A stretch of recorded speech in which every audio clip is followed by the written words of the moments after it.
सर्प की उस घटना के बाद आश्रम में शांति थी, लेकिन यह साधारण शांति नहीं थी। यह ऐसी शांति थी जिसके भीतर कुछ घट रहा था। शिष्य महसूस कर रहे थे बाबा के चारों ओर हवा भी कुछ अलग बह रही थी। एक रात जब बाबा ध्यान से उठे, एक वृद्ध शिष्य चुपचाप उनके पास आया। उसने कांपती आवाज़ में पूछा, बाबा, क्या सर्प सिर्फ सर्प था? बाबा कुछ देर चुप रहे, फिर धीरे से बोले, बच्चा, सर्प हमेशा सर्प नहीं होता है, कभी कभी वह एक मार्ग भी होता है। शिष्य घबरा गया। बाबा, द्वार? उसने पूछा। बाबा बोले, जिसे तुम नागलोक कहते हो, वह कोई जगह नहीं है, वह चेतना की एक अवस्था है। शिष्य ने पूछा, नागलोक क्या होता है बाबा? बाबा ने कहा, नाग केवल जहर नहीं दर्शाता, नाग ऊर्जा का प्रतीक है। कुंडली मारे सर्प की तरह जब ऊर्जा मनुष्य के भीतर जागती है तो उसे कुंडलिनी कहते हैं।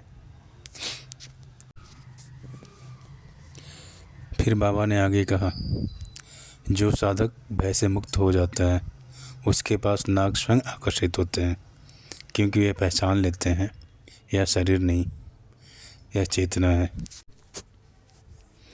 बाबा ने पहली बार अपने अतीत की एक झलक दी। उन्होंने कहा, हिमालय में एक गुफा थी, वहाँ वर्षों तक केवल मौन था और एक रात पूरा स्थान सर्पों से भर गया। शिष्य की सांस रुक गई।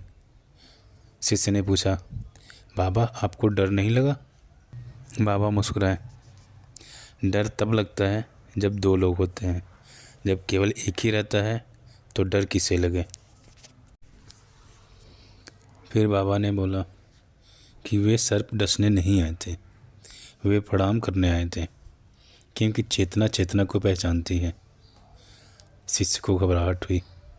शिष्य ने पूछा, तो बाबा, क्या आप नागलोक से आए हैं? बाबा हल्के से हंसे और फिर बोले, न मैं कहीं से आया न कहीं जाऊंगा, जहाँ भय नहीं होता वहीं नागलोक है। फिर बाबा ने गंगा की ओर इशारा किया और कहा, गंगा केवल नदी नहीं, वह बहती हुई चेतना है। उस रात के बाद शिष्य पहले जैसे नहीं रहे। वे समझ चुके थे सर्प कहानी नहीं था, वह संकेत था। और देवराहा बाबा वे केवल संत नहीं थे, वे भय रहित चेतना थे और नाग उस चेतना के रक्षक हैं। बाबा ने अंत में कहा, जब तक मनुष्य बाहर के सर्प से डरता है, वह भीतर भी शक्ति को नहीं जगा सकता। अगली सुबह अंधेरा भी पूरी तरह छटा नहीं था। बाबा उठे। उन्होंने कहा, आज शमशान चलेंगे। शिष्य घबरा गए। शमशान? वह भी गंगा किनारे?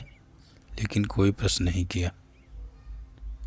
शमशान में अग्नि जल रही थी, लकड़ियों की झरझराहट, धुएं की गंध और मौन, बहुत गहरा मौन। शिष्य डर से सिमट गए, लेकिन बाबा वहीं ज़मीन पर बैठ गए। बाबा ने आंखें बंद की। अग्नि धधक रही थी, शव जल रहे थे और बाबा ध्यान में थे।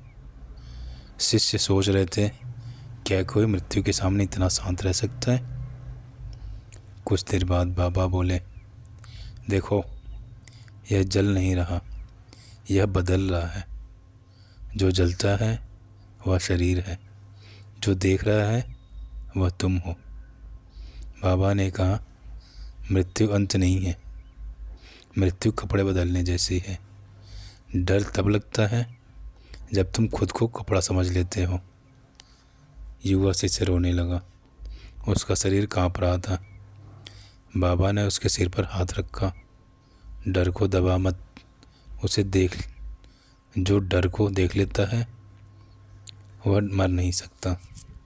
बाबा ने धीरे से कहा, मैं मृत्यु को जानता हूँ, क्योंकि मैंने उसे कई बार देखा है। शिष्य स्तब्ध थे। बाबा बोले, जिस दिन तू मृत्यु से मित्रता कर लेगा उस दिन जीवन डर से मुक्त हो जाएगा। शमशान से लौटते समय सूरज निकल आया था। गंगा स्वर्ण रंग में चमक रही थी और शिष्य समझ चुका था मृत्यु दुश्मन नहीं है, मृत्यु गुरु है। और देवराहा बाबा वे मृत्यु से आगे जीने वाले संत थे।